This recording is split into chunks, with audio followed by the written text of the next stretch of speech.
শুভ সকাল সবাইকে, কেমন আছেন? আজকে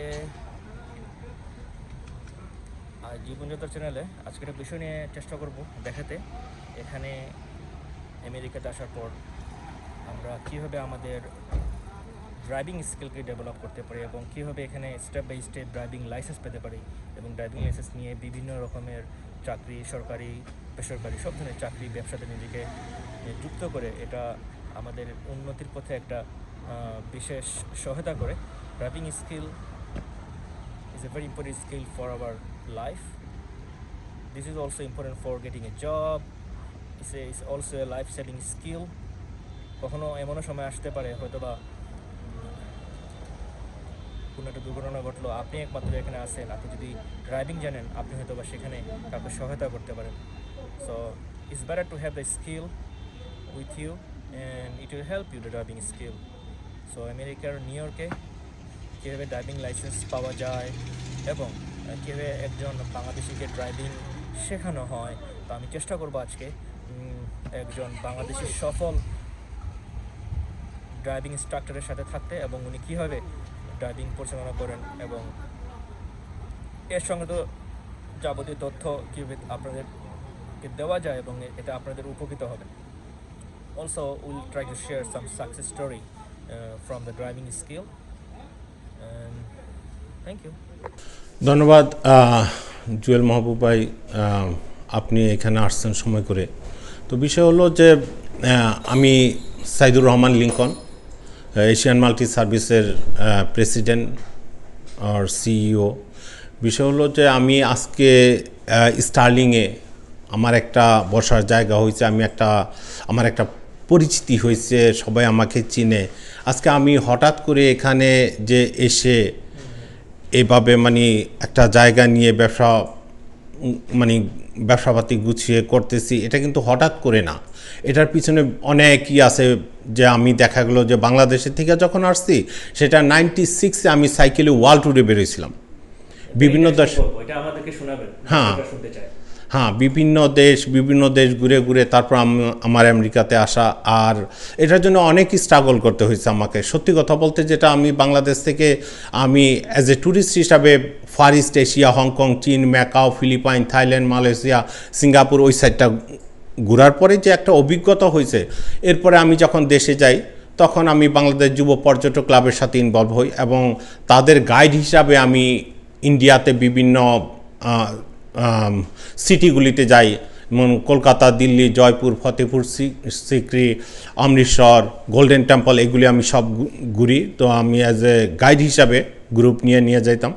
তো এই এক্সপিরিয়েন্সগুলি কাজে লাগিয়ে আমি হঠাৎ করে একবার বাংলাদেশ থেকে আমরা মাদক বিরোধী দিবস উপলক্ষে একবার আমাদের ঢাকা আন্তর্জাতিক বিমানবন্দর থেকে সদরঘাট পর্যন্ত আমরা একটা সাইকেলিং করি মাদক বিরোধী একটা স্লোগান নিয়ে। তো ওইটার পরিপ্রেক্ষিতে দেখা গেছে যে বাংলাদেশে একটা বিরাট ফিডব্যাক পাই মিডিয়া থেকে, প্রত্যেকটা নিউজ পেপারে এবং 9টার বা 8টার যে সংবাদে আমাদের দেখাচ্ছিল। তখন আমার মাথায় এই জিনিসটা ক্লিক করে যে এখান থেকে মাত্র এয়ারপোর্ট থেকে আমি সদরঘাট সাইক্লিং করে গেলাম, এতে করে এত বড় এত হইচই যে বের হইলি সবাই বলে লিঙ্কন ভাই আপনাকে দেখলাম নিউজে। তো আমি তো বিভিন্ন দেশ ঘুরতে যাই, ওয়াই নট সাইকেল নিয়ে ওয়ার্ল্ড ট্যুরে বের হওয়া। তো এভাবে জাস্ট মনে যখন এরকম একটা আসলো, তখন আমি আমাদের ক্লাবের আমাদের সেক্রেটারি থেকে নিয়ে সবাইকে জানাইলাম। তো অনেকেই আমাকে আমার সাথে আসার জন্য করলো, যে আগ্রহ প্রকাশ করলো। দেখা গেল আমার আপন ফুফাতো ভাই পাসপোর্ট বানাইলো, সব কিছু রেডি, হঠাৎ করে বলতেছে যে আমি যাইতে পারবো না। কেন? তার মা বাপ চাচ্ছে না যে সে এত বড় একটা রিস্ক নেক। তাছাড়া আমার বন্ধুবান্ধব অনেকেই, ইভেন তো যখন আমাদের সব ডকুমেন্টস রেডি, আমাদের ফরেন মিনিস্ট্রি থেকে পেপারস রেডি, সব কিছু রেডি, যেদিন রওনা হবো তার আগের দিন দেখা গেলো যে আমার যে একজনই তখন আমার সাথে আসারই ছিল, সেটা হলো আশরাফুজ্জামান উজ্জ্বল। আগের দিন বললো যে আমার পাসপোর্ট খুঁজে পাচ্ছি না। তখন দেখা গেল যে আমার একই সিদ্ধান্ত নেওয়াতে আমি বের হব, যদি সব পেপার যেহেতু রেডি আমি একা হলেও যাব। তারপরে এইভাবে চলা। তো অনেক চড়াই উতরাই, অনেক প্রবলেম হয়েছে, অনেক জায়গায় দেখা গেল যে আমাকে কি বলে ছিনতাইকারীর কবলে পড়ছি সুইজারল্যান্ডের মতো দেশে। তারপরে দেখা গেল যে ইন্ডিয়াতে আমাকে পাকিস্তানে ঢোকার সময় আমাকে ডিপোর্ট করে দিল, আবার ফিরে আরেক ওয়াগা বর্ডার থেকে আটারি বর্ডার দিয়ে আমাকে যেতে হলো। সেই ওয়াগা এক বর্ডার থেকে আরেক বর্ডার তো অনেক দূরে। সেই ওয়াগা থেকে যখন আমি সন্ধ্যার সময় আমাকে রিটার্ন করলো, तो इंडिया एरा जिज्ञासा करे भाई साहब हम लोग तो आपको जाने दिया था, देखो अपना मुस्लिम भाई आपको जाने नहीं दिया अंदर, तो क्या करेगा। तो कथा हইল যে ওইখান থেকে যখন আমাকে ফেরত দিল তখন অনেকটা সন্ধ্যা, এই সন্ধ্যার সময় সাইক্লিং করতে করতে আমি একটা বর্ডার থেকে আরেকটা বর্ডার কিন্তু অনেক দূরে, সেটা আটারি বর্ডার। আটারি বর্ডারে যাওয়ার সময় আমি দেখা গেলো যে ভাল্লুকের কবলে পড়লাম। তো এই যে এইসব এগুলি অনেক চড়াই উতরাই, অনেক কাহিনী, অনেক কিছু, এটার উপর ভিত্তি করে আমার সাইকেলিংয়ের উপর ভিত্তি করে আমার দুইটা বই আছে, একটা হলো দিগন্ত ছোঁয়ার গল্প আর একটা হলো সাইকেলে বিশ্বজয়। তো যাই হোক এইভাবে ঘুরে ফিরে প্রায় এক বছর পরে আমি আমেরিকাতে আসি। সব ছিল এটা ছিল 97-এ জুনের 21 তারিখে আমি আমেরিকাতে আসি। কতগুলো দেশ আপনি ওইখানে সাইক্লিং করে, আমরা শুনছি যে এবার 30টা দেশ আপনি, হ্যাঁ 30-32টা দেশ আমার ঘোরা হয়েছে। তো আমি যখন লন্ডন আমার বিবিসিতে যখন আমার সাক্ষাৎকার প্রচার হয় তখন আমার আব্বা শুনে। কিন্তু যখন আমি ভয়েস অফ আমেরিকা থেকে যখন আমি আমেরিকা আসি, আমেরিকা আসার পরে আমার ভয়েস অফ আমেরিকা থেকে আমার একটা সাক্ষাৎকার যায়, কিন্তু তখনও দেখা গেল যে আমার সেই সাক্ষাৎকারটা প্রচার হয়েছে, আব্বা শুনছে। আব্বা শুনলে কি হবে, কিন্তু তারপরে জুলাইয়ের 22-24 তারিখের দিকে আব্বা মারা যায়। তো আমার এই সাইকেলিংয়ে বিশ্বভ্রমণের সবচেয়ে হলো যে আমি আমার আব্বাকে আমি অনেক অনেক ভালোবাসতাম, আমার আব্বাকে আমি হারাই আর কি।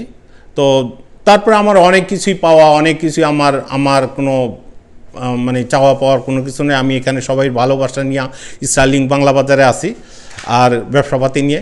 এখানে আমাদের বাঙালি কমিউনিটি ছেড়ে আমি এর আগে ভার্জিনিয়াতে চলে গেছিলাম। দেখা গেলো যে ওইখানে 2-3 মাস থাকার পরে আমি কান্নাকাটি করে চলে আসছে, যে ওইখানে যেই এনভায়রনমেন্ট, সন্ধ্যা হলে লাইট টিপ টিপ করে ওই গ্রামের মতো, মানে এইগুলি আমি মানে করতে পারি না। আমি ওইখানে থেকে আমার কাছে ভালো লাগেনি, যেটা নাকি অভ্যস্ত হইতে পারিনি। আমাদের এই নিউ ইয়র্কে যতই ঘনবসতি বা যতই যে যাই কিছু বলুক না কেন, গার্বেজ যেটা সেটা, উই লাইক গার্বেজ। আমরা এখানে খুব ভালো আছি, সবাইকে নিয়ে আনন্দে আছি। এবং এই নিউ ইয়র্কে যখন ইচ্ছা, যখন মন চায় যে না এখন ওকে রাত্র 2টা বাজে 3টা বাজে আমরা বের হয়ে গেলাম, যে কোনো কিছু খাবার পাচ্ছি, আমাদের বাঙালি ভাই বোন সবাইকে পাচ্ছি, বাঙালি খাবার খেতে পারতেছি। তো এর চেয়ে বড় পাওয়া মনে হয় যে আমাদের যে এনভায়রনমেন্টটা, এটা মনে হয় যে আমরা বাংলাদেশি আছি। প্রথম যখন আমি এখানে আসছি, আমি রাস্তায় হাঁটছি, দেখা গেছে যে প্রথম আমি একটাই করতাম যে ওকে ঠিক আছে সাবওয়ে থেকে নামছি, দেখি এই সাবওয়ে থেকে এই ট্রেনটা থেকে কতজন বাঙালি নামে। তো দেখা গেল একটা নিজস্ব গবেষণা নিজেই তৈরি উদ্যোগ নিয়েছিলেন। হ্যাঁ হ্যাঁ। তো দেখা গেল যে কতজন, দেখা গেল যে একজন কখনো পাওয়া যেত বা পাওয়া যেত না। সেটা 1996-97-এর কথা বলতেছে। হ্যাঁ নিউ ইয়র্কে, আমি তখন জ্যাকসনেটে থাকতাম। তারপরে দেখা গেল কোনটা, যে কিছুদিন পরে দেখা যাচ্ছে যে প্রত্যেকটা কম্পার্টমেন্টই 2-1জন থাকতেছে। এভাবে আস্তে আস্তে এখন এত বাঙালি প্রত্যেকটা। আর ওই সময় দেখা গেলো অ্যাস্টোরিয়াকে লিটল বাংলাদেশ বলা হতো, লিটল বাংলাদেশ। আর এখন অ্যাস্টোরিয়ার থেকে জ্যাকসন হাইট, চার্লস ম্যাকডোনাল্ডস, আপনি স্টার্লিং, কি বলে জ্যামাইকা হিলসাইড, আপনি কোথায় প্রত্যেকটা জায়গায় একটা ছোট বাংলাদেশ। আর আগে গিয়ে যেমন এটাই করতাম যে, আর আমি 98-এর থেকে আমি ড্রাইভিং শিখাচ্ছি। আমি এখন এইটি আমার পেশা ইনস্ট্রাক্টর হিসাবে। পাশাপাশি যেমন আমি রিয়েল এস্টেট করতেছি, তারপরে আমাদের ইন্স্যুরেন্স আছে, বিউটিশিয়ান, আরও টুকটাক অন্যান্য বিজনেসও আছে। কিন্তু দেখা গেল যে আমি এই ড্রাইভিং পেশাটার সাথে আমার কাছে এটা, এর মধ্যে কিন্তু অনেক জবই করছি। দেখা গেল যে রেস্টুরেন্টে জব করতেছি, বারে করতেছি। তো এইগুলি করার পরে দেখা গেছে যে না, আমার কাছে এই ড্রাইভিং পেশাটাই আমার কাছে ভালো লাগছে, যে অ্যাজ এ টিচার হিসাবে সবাই সম্মান করে। এবং আমার থেকে শিখে এমন কোনো নাই যে সরকারি জব নাই যে সেখানে আমাদের কি বলে যে আমাদের স্টুডেন্ট নেই, বাংলাদেশি ভাষাভাষী এবং এশিয়ান লোকদের। জি, এটা নিয়ে আপনার কাছ থেকে লিঙ্কন ভাই আমরা বিস্তারিত আরও জানবো ড্রাইভিং স্কিল, ড্রাইভিংয়ের প্রয়োজনীয়তা। ড্রাইভিং বলতে আমরা যেটাকে গাড়ি চালানো জানি, আমরা জি। বাংলাদেশ থেকে আসছি, তো এটার প্রয়োজনীয়তা, এটার ইম্প্যাক্ট আপনার জীবনে কি হয়, তো এইসব নিয়ে আমি বিস্তারিত জানবো। আমরা এখন আসছি লিঙ্কন ভাইয়ের ড্রাইভিং স্কুলে, তো উনি আমাদেরকে একটু দেখাবেন কিছু। এটা আমাদের এশিয়ান ড্রাইভিং স্কুল। তো এশিয়ান ড্রাইভিং স্কুলে এটা ড্রাইভিং স্কুলের সাইডটা যে সাইডে থেকে তারা মানে এশিয়ান ড্রাইভিং স্কুলের যে ক্লায়েন্টের টেক কেয়ার করে, যে আমরা এখানে 5 ইয়ার সার্টিফিকেট, ডিফেন্সিভ সার্টিফিকেট এবং কি বলে এই ক্লাসগুলি দিয়ে থাকি। তারপরে তো আমরা ড্রাইভিং শিখাই। আমাদের 3-4টা গাড়ি আছে, যে মোটামুটি অনেক স্টুডেন্ট, যে আমরা নিয়মিত আমরা এই স্টুডেন্টদেরকে টেক কেয়ার করতেছি। রোলিংয়ে কেউ কেউ পাস করে চলে যাচ্ছে, আবার নতুন এনরোল হচ্ছে, এভাবেই। তো আল্লাহ তো ভালো আছি, কমিউনিটি সবাইকে নিয়ে। লিঙ্কন ভাই, আপনি যদি উদাহরণস্বরূপ জানেন, আমরা সাপোজ আমি আসলাম বাংলাদেশ থেকে আমেরিকাতে আসলাম, জি। আসার পর আমি যাবো ড্রাইভিং শিখতে, তো এটা যদি আপনি একটু বলতেন। আসসালামু আলাইকুম, জীবনযাত্রা ইউটিউব চ্যানেলের দর্শক শ্রোতা সবাইকে আমন্ত্রণ জানাচ্ছি আমাদের আজকের এই এপিসোড দেখার জন্য। আজকে আমাদের এই এপিসোডে আমরা ড্রাইভিং স্কিল, যেটা গাড়ি চালানো, গাড়ির প্রশিক্ষণ, এটার প্রয়োজনীয়তা, এটা কীভাবে আমরা এজ এ ইমিগ্রেন্ট যখন বাংলাদেশ থেকে আমেরিকাতে আসি, বিশেষ করে আমরা কীভাবে একটি লাইফ লং স্কিল অ্যাচিভ করতে পারি, যেটাকে আমরা বলি ড্রাইভিং স্কিল, এবং এটা আমাদের জীবনে, চাকরিতে, ব্যক্তিগত জীবনে, এবং কীভাবে এটা কাজে লাগাতে পারি, এটা নিয়ে আমাদের সামনে কথা বলবেন আমাদের লিঙ্কন ভাই। সো উনি অনেক বছর যাবত এখানে মানুষকে, আমাদের ছেলে মেয়ে সবাইকে ড্রাইভিং ইনস্ট্রাক্টর হিসেবে কাজ করতেছেন, এবং মানুষকে ড্রাইভিং শিখিয়ে সবার জীবনে একটা গুণগত মান পরিবর্তনের চেষ্টা করতেছেন। তো আমরা আজকে জানবো কীভাবে এটা স্টেপ বাই স্টেপ এই স্কিলটা অর্জন করা যায়। তো লিঙ্কন ভাই। ধন্যবাদ জুয়েল ভাই। বিষয় হলো যে আমি এমন একটা পেশার সাথে জড়িত আছি, যে এই পেশায় আমি নিজে খুবই সম্মানিত বোধ করি, যে প্রত্যেকটা মানুষই প্রথম আসার পরে যে ধাক্কাটা খায়, যে প্রথম এসে তো সবাই অর্জব করে। এখানে লাইসেন্সটা খুবই জরুরি। লাইসেন্স ছাড়া কেউ ভালো কোনো কিছু করতে পারে না। প্রথম দরকার হলো লাইসেন্স। তো লাইসেন্সটা যখন দরকার হয়, তারা এসে আমাদের কাছে, অনেকে বাংলাদেশে এক্সপিরিয়েন্স নিয়ে বলে যে ভাই আমার তো বাংলাদেশে এক্সপিরিয়েন্স আছে, আমি লাইসেন্স, আমার এখানে লাইসেন্স নিতে হবে না। কিন্তু তারপরে এখানকার রুলস রেগুলেশন সবকিছু ভিন্ন। এখানে আসার পরে সবাই এই লাইসেন্সটা পাওয়ার পরে মনে হয় যে তার অনেকগুলি দুয়ার খুলে যায়। কারণ প্রথম আইসা দেখা গেল ডান কিনে বা বিভিন্ন ইয়েতে কাজ করে, যে অর্জবগুলি করতে হয়। তারপরে দেখা গেল যে যদি তার লাইসেন্সটা হয়ে যায়, ইভেন তো ডেলিভারি জবও যদি করে, তারপরে তো আছে আপনার বিভিন্ন কমার্শিয়াল গাড়ি, গ্রিন ক্যাব, ইয়েলো ক্যাব, এগুলি যখন চালায়, তখন তাদের ইনকামটা বেড়ে যায়। আর আপনার সবচেয়ে বড় কথা হলো, এই দেশে বিশেষ করে নিউ ইয়র্কে থাকতে হলে এখানে সার্ভাইভ করাটা অনেক টাফ, যে আপনার ইনকামটা, বাসা ভাড়া, এটা সেটা অনেক বেশি, যার জন্য তার ইনকামটা অবশ্যই বাড়াইতে হবে। এবং এখানে আসার পরে সবাই যখন অর্জন করতে থাকে, তখন এসে এমনও দেখা গেছে যে আইসা বলতেছে, লিঙ্কন ভাই আমার 5-7জন বাচ্চা, আমি কিভাবে কি করবো আমি তো বুঝে উঠতে পারতেছি না, যে আমি ওদেরকে দেশে পাঠিয়ে দেই, আপনি এক কাজ করেন, আমি আস্তে ধীরে ড্রাইভিং শেখার পরে তারপর আবার ফিরে নিয়ে আসবো। তো তাদের বুঝাই যে না, ওকে ঠিক আছে, অসুবিধা নেই, একটু কষ্ট হইলো, আপনি এখন না পাঠিয়ে একটু ড্রাইভিংটাই তো শিখা গেলে আপনি ইয়েলো ক্যাবে যখন নামবেন, দেখা গেলো যে আপনার আর কষ্ট করতে হবে না। আচ্ছা, এখন লিঙ্কন ভাই আপনি যদি বলতেন কিভাবে একজন নতুন শিক্ষানবিশ একটা ড্রাইভিং স্কুলে কিভাবে যোগাযোগ করে, কিভাবে লেসন প্ল্যানগুলো নেবে, একটু যদি বলতেন এই ব্যাপারে। ধন্যবাদ। আচ্ছা, বিষয় হলো যে আমাদের এটা অনলাইনে ওয়েবসাইটেও তারা যোগাযোগ করতে পারে। তারপর আপনার এখন তো কি বলে যে সামাজিক যোগাযোগ মাধ্যমের মাধ্যমে সবাই যোগাযোগ করে থাকে। যেমন আমাদের ফেসবুকে আমাদের পেজ আছে, আমাদের গুগলে আমাদের ওয়েবসাইট আছে, গুগলে পেজ আছে। তো এখন আপনারা সার্চ দিই, বিশেষ করে আমাদের ড্রাইভিং স্কুলের নাম হলো এশিয়ান ড্রাইভিং স্কুল। তো অনেকে এশিয়ান দেখেও দেখা গেল যে আমাদের এশিয়ান রাখার পরিপ্রেক্ষিতে শ্রীলঙ্কা, ইন্ডিয়া, আমাদের যে নেবারহুডগুলি, সার কান্ট্রিগুলি, তারাও আমাদের কাছে চলে আসে যে ওকে ঠিক আছে এটা এশিয়ান ড্রাইভিং স্কুল। তো আমাদের ওই ওয়েবসাইটে আছে যে আমরা বাংলা, উর্দু, হিন্দি তো কথা বলি। তো বিষয় হলো যে এটা আপনারা যেমন কল করে যোগাযোগ করতে পারেন। আমাদের এখানে প্রতিটা ইভেন নিউ ইয়র্কে যে কোনো জায়গায় আমাদের যে ড্রাইভিং স্কুলগুলি আছে আমাদের 45 মিনিট করে এক একটা লেসন দেওয়া হয়। এই 45 মিনিট আপনি গাড়িতে বসার পরে থেকে নিয়ে আপনি চালানো মানে রাস্তায় আপনি চালাবেন 45 মিনিট। এই সময়টা আমরা একটা লেসন ধরি আর কি, 45 মিনিটের একটা লেসন। আমরা আপনার 5 আওয়ার সার্টিফিকেট, যে প্রি লাইসেন্সিং কোর্স সার্টিফিকেট যেটাকে বলে, ওই কোর্সটা আমরা দিই। ওই সার্টিফিকেটটা ছাড়া আপনি আবার রোড টেস্ট দিতে পারবেন, অ্যাপয়েন্টমেন্টও নেওয়া যাবে না, রোড টেস্টও দিতে পারবেন না। তাহলে ওই সার্টিফিকেট নেওয়ার পরে আমরা রোড টেস্টে অ্যাপয়েন্টমেন্ট নেই, তারপরে আপনাকে রোড টেস্টে গাড়ি সহকারে নিয়ে যাব। তো এটা একটা প্রশ্ন ছিল মানুষের মনে, রোড টেস্ট করার সময় যেহেতু সবার তো গাড়ি নাই, সেই ক্ষেত্রে একটা মানুষ কিভাবে গাড়ি পেতে পারে বা এই যদি বলতে পারেন। আমাদের কেউ যদি ইন্ডিভিজুয়ালি গাড়ি চায় সেটাও আমরা দিই, যেমন কার ফর দ্য রোড টেস্ট। হ্যাঁ, আমরা এমনও হয় যে না আমি প্যাকেজ নিব, যে আমি 5টা লেসনও নিব, 5 আওয়ার সার্টিফিকেট নিব, আমি রোড টেস্টও যাব, রোড টেস্টের দিন গাড়ি নিব।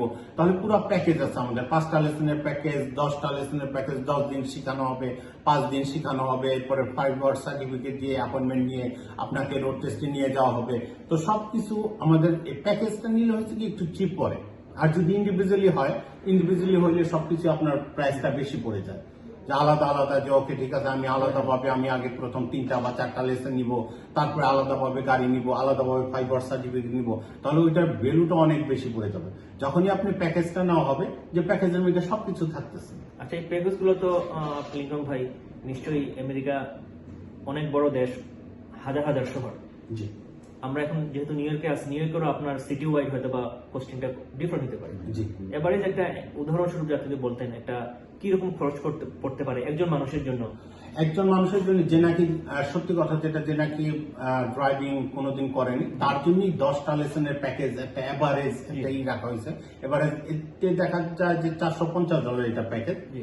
আর আবার যারা একটু জানে যে ওকে ঠিক আছে, তাদের কারণ এমনও আছে যে 5টা লেসন নিয়ে পাস করতেছে, জীবনে সে গাড়ি চালায় 5 দিন ট্রেনিং নিয়ে সে পাস করে। হ্যাঁ, পাস করে যাচ্ছে। আবার দেখা গেল যে 25 দিন চালানোর পরে গাড়িটা সোজা রাখতে পারতেছেন।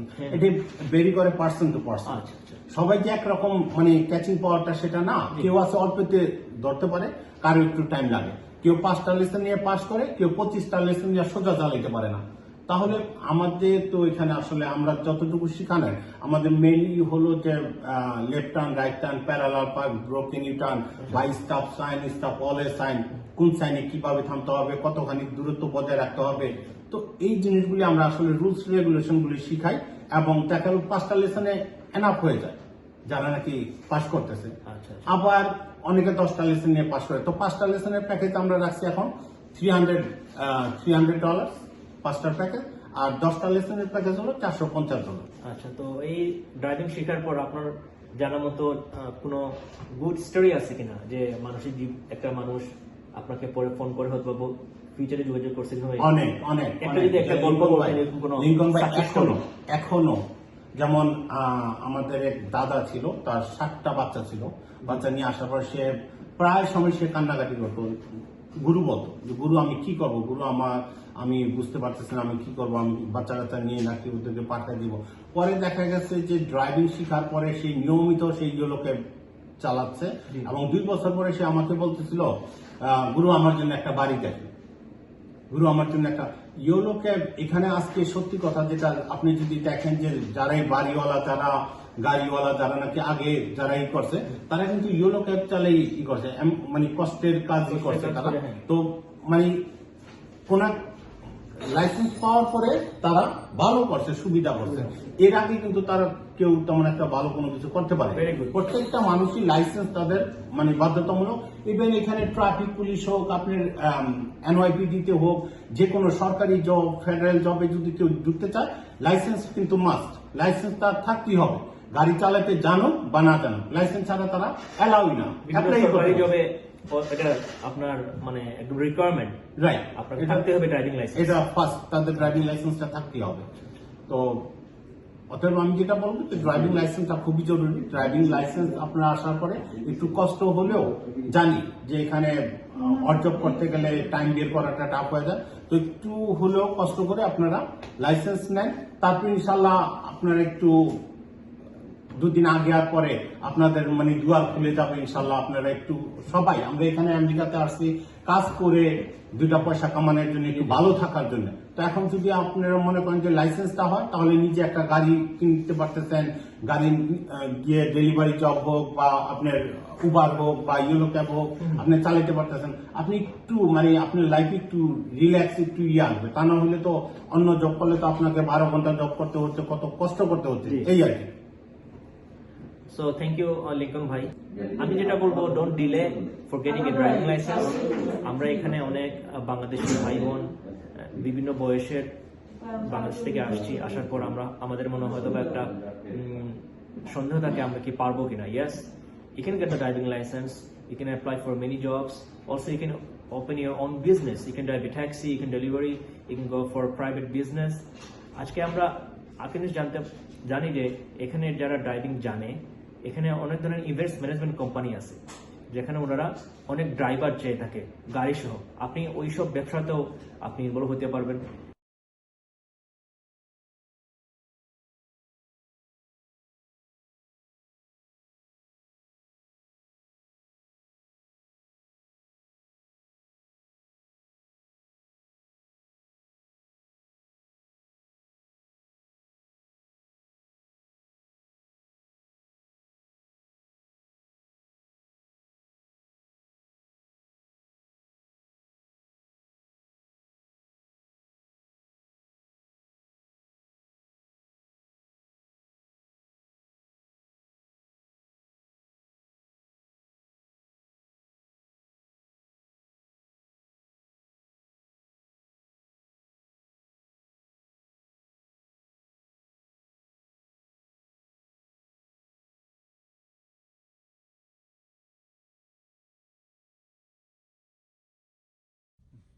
প্রথম বসার পরে সিট বেল্ট, সেটারে যদি আগে পিছে করতে আগে পিছে করে এই মিররটাই করবেন। এই মিররটা মানে একটু ফিক্স করতে হবে, ঠিক আছে? আপনি এখানে আরে চাপ দিয়ে রাইটের মিররটি ওই তো প্রথমেই বসে আপনার সিট বেল্ট বাঁধতে হবে। সিটটারে যদি আগে পিছে করতে আগে পিছে করে মিররটা সেট করবেন, ই করে রিভার্সে দেন দিয়ে আমরা বাইরে দেখান। ও ট্রাকটা বসে গেলে পার্কিং করে একটু পিছনে যান, আচ্ছা পিছনে জায়গা আছে, ও যাইতেছে তাহলে তো দরকার নেই। না, একটু যান পিছনে, একটু যান, একটু ব্রেক ছাড়েন, যাই ওকে। ড্রাইভার দিয়ে বাইরে লেফটের সিগন্যাল, লেফটের সিগন্যাল থেকে মাথা ঘুরে দেখতে হবে। মাথা ঘুরে না দেখলে কিন্তু ব্লাইন্ড স্পটে কেউ এসে পড়বে। হ্যাঁ,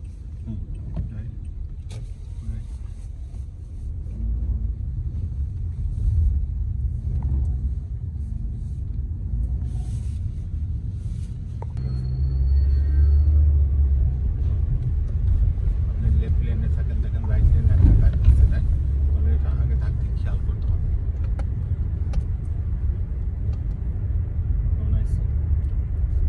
লেন ঠিক রাখতে হবে, এক লেনের থেকে যেন গাড়িটা আরেক লেনে না যায়। ওকে, মেকে রাইটের সিগন্যাল দেন, এখানে রাইট লেনে যান।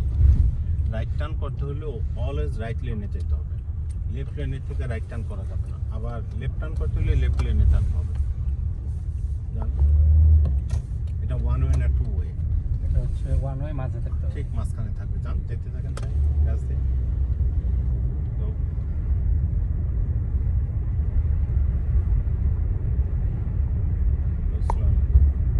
ওয়ান ওয়ে হইলে অলওয়েজ ঠিক রাস্তার মাঝখানে থাকবে। ওকে, সামনে স্টপ সাইন, রাইট? স্টপ সাইনে কয়বার থামতে হবে? দুইবার। প্রথম থামতে হবে প্রথম দাগের আগে একবার। তাহলে আমরা যে স্টপ সাইনে দুইবার থামি, কেন থামি? প্রথম থামি মানুষের জন্য, প্যাডেস্ট্রিয়ানের জন্য। তারপরে প্যাডেস্ট্রিয়ান থাকলে ওয়েট করব, ওরা পার হওয়া পর্যন্ত। না থাকলে 1 2 3 কাউন্ট করে আমরা সেকেন্ড স্টপ করব এখানে, জাস্ট ক্রস ওয়াকের উপরে, যাতে কোনো গাড়ি দেখার জন্য যে লেফটে রাইটে কোনো রাইটে যান কোনো গাড়ি আছে কিনা। তাহলে স্টপ সাইনে অলওয়েজ আমাদের দুইবার থামতে হবে। প্রথম হলো মানুষের জন্য, তারপরে হলো গাড়ি দেখার জন্য। আবার এবার সামনে এই সাইনটা কি স্টপ অলওয়ে, স্টপ অলওয়েতে জাস্ট একবার, যে আগে আসবে সে আগে যাবে। ওকে মেক রাইট। এখানে আর কেউ নাই আমাদের আগে। তো স্টপ অলওয়েটা হচ্ছে যে যতগুলো ওয়ে আছে সব জায়গায় স্টপ সাইন আছে, সবাই থামবে। তাহলে এখানে নিয়ম হলো যে একবার থামবো, দেখবো কে আগে আসছে। আমাদের আগে যদি কেউ আসে তো ও যাবে, আর যদি আমরা আগে এসে থাকি তাহলে আমরা যাব। তারপরে কি আমরা যাওয়ার সময় যদি অন্য কেউ আসতে থাকে, ওইটার জন্য আমাদের আর মানে ভয় পাওয়ার কোনো কারণ নেই, কারণ ও আইসা থামবে। ঠিক আছে, কিন্তু আমাদের সবচেয়ে বড় কথা হলো যে সাইনটা ভালো মতো খেয়াল করতে হবে, যে এটা কি স্টপ অলওয়েজ সাইন না স্টপ সাইন। অনেকে এটা যেমন মিক্স করে ফেলে, যে স্টপ সাইন এবং স্টপ অলওয়েজ সাইন। যখন এটা মিক্স আপ হবে তখনই আপনার এটা নিয়মটা আপনি ফলো করতে পারবেন না। ঠিক আছে, কারণ স্টপ সাইনে আপনাকে দুইবার থামতে হবে, প্রথম মানুষের জন্য, তারপর গাড়ি দেখার জন্য। আর অলওয়েতে শুধু একবার। এখন যদি এটা অলওয়ে না স্টপ সাইন, এটা যদি খেয়াল না করে স্টপ সাইন ফলো করেন যে না এটা তো স্টপ সাইন, তাহলে আপনার রং হয়ে যাবে, যে আপনি আবার দ্বিতীয়বার আরেকজনকে প্রবলেমে ফেললাম। রাইট, আরেকজনের প্রবলেম ফেলবেন। দেখা গেলো আরেকজন টান দিচ্ছে, আপনিও টান দিচ্ছেন, তখন কি এটা মানে কি বলে অ্যাক্সিডেন্ট হবে। লেফট লেফট করবো, আস্তে আস্তে গাড়িটা লেফটের দিকে থাকবে, স্লো ভাবে। এইখানে দাগের আগে। ওকে, যদি দেখা না যায় তাহলে একটু কি দিয়ে সামনে যান, উড়ে যেতে দেন, তারপর আপনি ডান যাই গ্যাস দেন, ঘুরে নাইসলি। ওকে, রিকভার, তারপরে গ্যাস মেকে রাইট। রাইট করবো এখন, গাড়িটা রাইটের দিকে একটু ক্লোজ থাকবে। আর আমরা যেহেতু যারা নাকি নতুন শিখতেছে যে বা নতুন ড্রাইভার, তারা কখনো আপনারা মানে এক গাড়ির সাথে আরেক গাড়ি চেজ নিয়ে যাবেন না, দরকার নাই। আমার কথা হলো কেউ আসছে, ও যাইতে চাচ্ছে, ওরে যাইতে দেন। যদি ওইটার সাথে গিয়ে যদি মনে করেন যে আপনারা নিজের ওই করেন না আমি আগে যাবো, কম্পিটিশন করলাম, হ্যাঁ, তখনই দেখা গেলো যে একটা ঝামেলা হবে, কি দরকার আছে। আর কখনই যেটা নাকি বলবো যে যারা নতুন আপনারা ড্রাইভিং শিখতেছেন, নতুন ড্রাইভার, তাকে শেষ মাথা পর্যন্ত গিয়ে তারপরে ঘোরান, যে কখনই কারোর সাথে কোনো ড্রাইভারের সাথে কোনো চেস করে দেখা গেলো যে গাড়ি থেকে বের হওয়া যাবে না।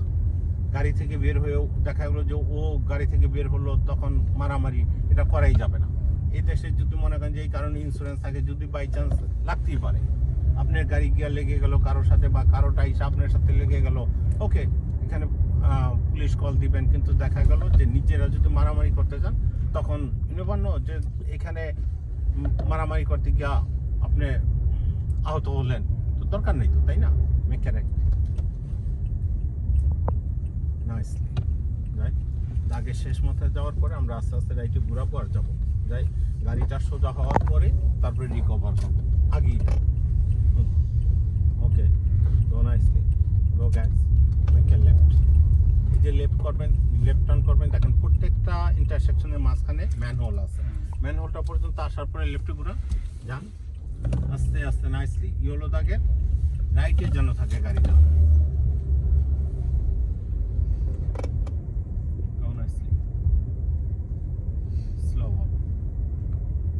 যে কোনো জায়গায় টার্ন করার আগে আমাদের যে জিনিসটা দেখতে হবে যে আমি যে যাচ্ছি এটা ওয়ান ওয়েতে যাচ্ছি না টু ওয়েতে যাচ্ছি। এটা প্রথম কর্নারই আমাকে দেখতে হবে, কারণ ওয়ান ওয়েতে আমার যাওয়া হবে একরকম, আমার গাড়ির পজিশন থাকবে একরকম, টু ওয়েতে থাকবে আরেক রকম। ঠিক আছে, ওকে, মেক এ রাইট। আর এই যে সামনে দেখেন এই ট্রাকটার জন্য স্টপ সাইনটা দেখা যাচ্ছে না, কিন্তু মাটির মধ্যে কিন্তু লেখা আছে, রাস্তার মধ্যে লেখা আছে স্টপ। তাহলে খেয়াল করতে হবে যে ওইটা দেখা না গেল যেন আমরা এইটা ফলো করি। গাড়িটা আস্তে আস্তে অ্যাঙ্গেল করেন, এখানে এসে সেকেন্ড স্টপটা করতে হবে, দেখতে হবে কোনো গাড়ি আসে, স্লো ভাবে গো নাইসলি, তো মেক এ রাইট। আর যখনই কোনো রাস্তায় দেখা গেলো যে আমাদের জন্য কোনো স্টপ সাইন নাই, এটা ইন্টারসেকশন, আবার কোনো গাড়ি এসে পড়বে কিনা, না, যখনই আমাদের কোনো স্টপ সাইন নাই তার মানে অন্যদের আছে। ঠিক আছে, এটা মাথায় রাখতে হবে যে ওকে ঠিক আছে আমি ইন্টারসেকশন পার হচ্ছি, আবার না অন্য গাড়ি এসে আমাকে না মেরে দেয়। এই গাড়িটার সাথে প্যারালাল পার্কিং করবেন, রাইটের সিগন্যাল দেন, গিয়ে যখনই কোনো এটা প্যারালাল পার্কিং করবো আমরা, প্যারালাল পার্কিং করতে হলে এই এখানে দাঁড়ান, এই মিররটি একটু নিচা করে রাখেন, একটু নিচা করেন, আরে চাপ দিয়ে একটু নিচে, আর একটু, ওকে, একটু ডান দিকে একটু ই করেন, মানে ওয়াইড করেন। ওকে ফাইন, একটু মানে উপরে উঠবে, একটু উপরে, রাইটের সিগন্যাল রাখেন।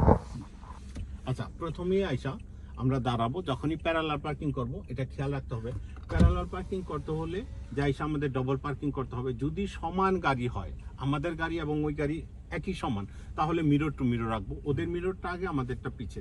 আমরা সমানও রাখবো না, বিটও করবো না, আমাদেরটা আগে যাবে না, অলওয়েজ আমাদের মিররটা একটু পিছনে থাকবে। এখন যদি বেশি বড় স্কুল বাস, ভ্যান, ট্রাকের সাথে বা ছোট মিনি কুপার যে দুইজনের ওইটা হয়, তাহলে ব্যাক টু ব্যাক সমান রাখতে হবে।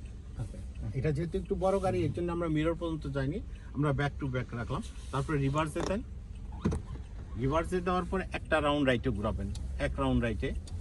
এখন ওই মিরর দেখবেন, দেখেন আগে পিছিয়ে কেউ আসেনি। তাহলে প্রথমে এসে সিগন্যাল দিয়ে যখন আমরা দাঁড়াবো, তারপর আমাদের 3টা জব করতে হবে। দেখেন, রিভার্সে দিব, এক রাউন্ড রাইটে ঘুরাবো, ওই মিরর দেখবো কেউ আসেনি, কেউ নাই। এখন মাথা পিছনে ঘুরান, গাড়ি একটা ওকে, ওইটা দূরে আছে, আপনি পিছনে এদিকে দেখেন, আর আস্তে আস্তে ব্রেক ছাড়েন।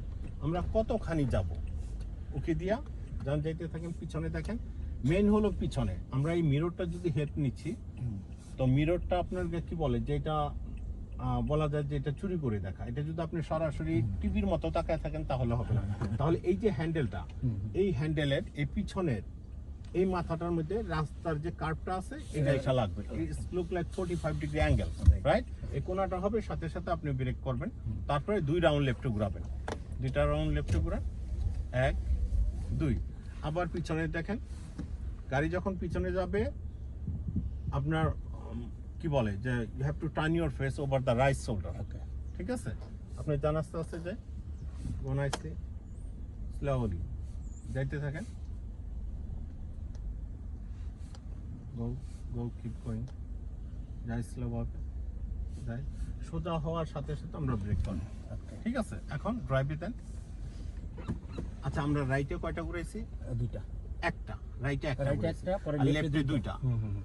আর এটা বিষয় হলো যে এটা পাল্লার মতো, এদিকে এক সাইড দিলে ওইদিকে এক সাইড দিতে হবে সমান রাখার জন্য। তাহলে আমরা যদি সমান সোজা যাইতে চাই, অলওয়েজ আমাদেরকে কি করতে হবে, খেয়াল রাখতে হবে যে আমাদের স্টিয়ারিং যেন সমান ঘুরানো হয়। তাহলে রাইটে একবার ঘুরেছি, লেফটে 2বার ঘুরেছি, এখন রাইটে আরেকবার ঘুরান, একটা রাউন্ড ঘুরান, তাহলে দোনো পাশে ব্যালেন্স হলো, 2টা, তাই না? এখন যান আস্তে আস্তে সামনে যান, যাই, সামনের গাড়ির পিছনে বাম্পারটা যেন দেখা না যায়, যাই, গোমর যাই, ওকে, ব্রেক করে পার্কিং, ঠিক আছে? এই প্যারালাল পার্কিং হয়ে গেলো। তো ব্রোকেন ইউটার্নটার আসলে 3টা নাম, ব্রোকেন ইউটার্ন, 3 পয়েন্ট ইউটার্ন আর কে টার্ন। একই জিনিস, কিন্তু নাম হলো 3টা। আপনাকে ব্রোকেন ইউটার্নও বলতে পারে, 3 পয়েন্ট ইউটার্নও বলতে পারে, বা কে টার্নও বলতে পারে। যখন আমরা রোড টেস্টে যাই, ইনস্ট্রাক্টর আপনাকে যে কোনো একটা নাম বলতে পারে। তো তার মানে এই না যে এটা ডিফারেন্ট কোনো কিছু, এটা একই জিনিস, ঠিক আছে? তাহলে লেফট টার্ন করতে হলে আগে লেফটের সিগন্যাল দিয়ে পুরাটা লেফটে ঘুরাবো স্টিয়ারিং, দেখবো আগে পিছিয়ে কেউ আসেনি, দেখেন কেউ আসেনি।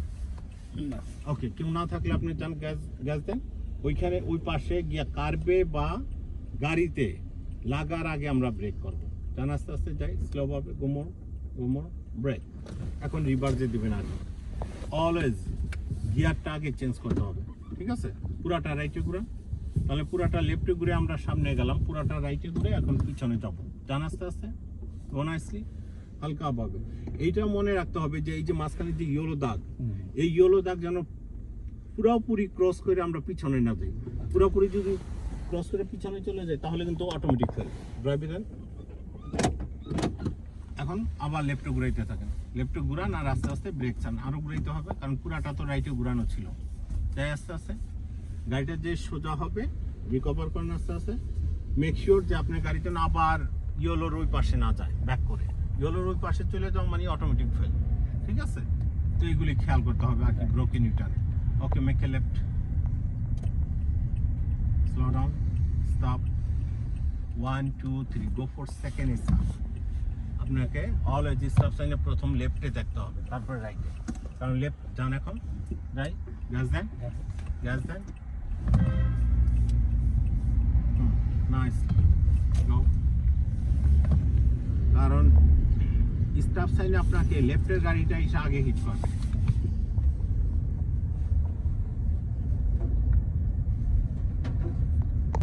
রাস্তায় যদি কাজ চলতে থাকে এরকম সিগন্যাল দিয়া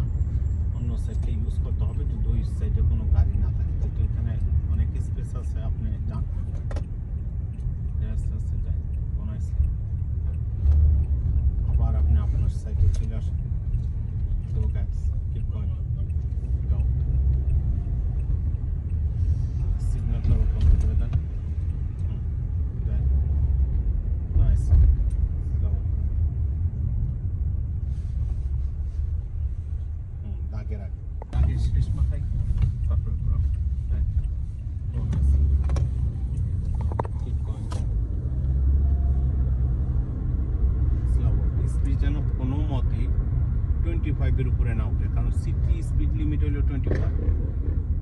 So you have to maintain the speed. It's like 20-25, 20-25, not more than that.